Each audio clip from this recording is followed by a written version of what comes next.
అస్సలాముఅలైకుం వరహమతుల్లాహి వబరకాతుహు. Hi hello welcome to my channel అండి. ఈరోజు అయితే ఇంకా నైట్ బంగాళదుంప కర్రీస్ చపాతీ అనేది చేస్తున్నా. నేను ముందుగా ఆయిల్ వేసాను, వేడెక్కిపోయిందండి బాగా. ఇప్పుడు ముందుగా నేను ఇక్కడ ఆనియన్ అనేది కొద్దిగా పచ్చివాసన పోయేంత వరకు వేగాలి. అందుకనేసి ముందుగా నేను ఆనియన్ ముక్కలు వేసాను.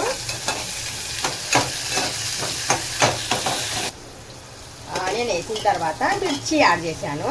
మిర్చి యాడ్ చేసిన తర్వాత టమోటాస్ యాడ్ చేశానండి. టమోటాలు, మిర్చి, ఆనియన్ కొద్దిగా పచ్చివాసన పోయేంత వరకు బాగా వేగాలి. ఈలోపు ఇందులో మనం పసుపు యాడ్ చేద్దాం. సరిపోయినట్టుగా కర్రీకి సరిపోయినట్టుగా పసుపు.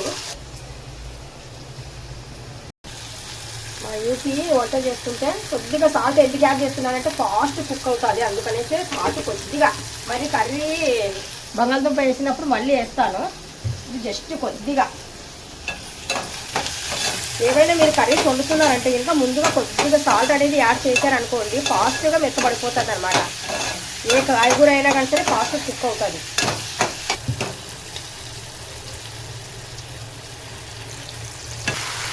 మళ్ళీ ఒక్కసారి ఇలా కలిపేద్దాము.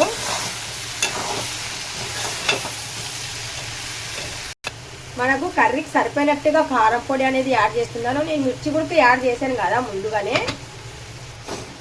మంచి ఫ్లేవర్ కోసం కొద్దిగా గరం మసాలా అండి, అప్పటికప్పుడు నూరి పెట్టుకున్న అల్లం వెల్లుల్లి పేస్ట్. ఇప్పుడు మొత్తానికి ఒకసారి కలిపేద్దాము.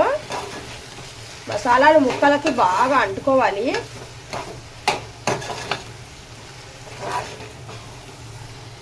ఇలాగా చూస్తున్నారు కదా. ఇప్పుడు మన కర్రీ అన్నాం కదా, కర్రీ కదా, అందుకనేసి కొద్దిగా ఇప్పుడు ఇందులో వాటర్ అనేది యాడ్ చేస్తానండి. నేను కొద్దిగా సరిపోయినట్టుగా కర్రీకి సరిపోయినట్టుగా వాటర్ అనేది యాడ్ చేశానండి. మనం పిల్లనికి అమ్మ ఎంత ముఖ్యమో మనం కర్రీ వండేటప్పుడు కూడా కొత్తిమీర అంతే ఇంపార్టెంట్ అండి. అందుకనేసి టేస్ట్ కోసం కొద్దిగా కరివేపాకు, కొత్తిమీర కొద్దిగా. ఇప్పుడు ఇంకొకసారి బాగా ఇలా కలిపేస్తే ఎవరైనా కానీ సరే సింపుల్గా బంగాళదుంప కర్రీ ఇలా వండుకుంటే చాలండి, చాలా టేస్టీగా ఉంటుందండి. ఇప్పుడు రోటీ లేక్ కదా, చాలా బాగుంటుంది కర్రీ ఇలాగా. మరీ అంత తిక్కుగా కాకుండా, అంత మరీ వాటరింగ్ అంటే కొద్దిగా జోరుగా లేకుండా, పల్చగా లేకుండా ఇలా చేసుకుంటే చాలు. ఈ వీడియో మీకు నచ్చే ఉంటుంది. నచ్చినట్టుగా అయితే లైక్ చేయండి, షేర్ చేయండి, కామెంట్ చేయండి, సబ్స్క్రైబ్ చేసి వెళ్ళండి. అల్లా హాఫీజ్.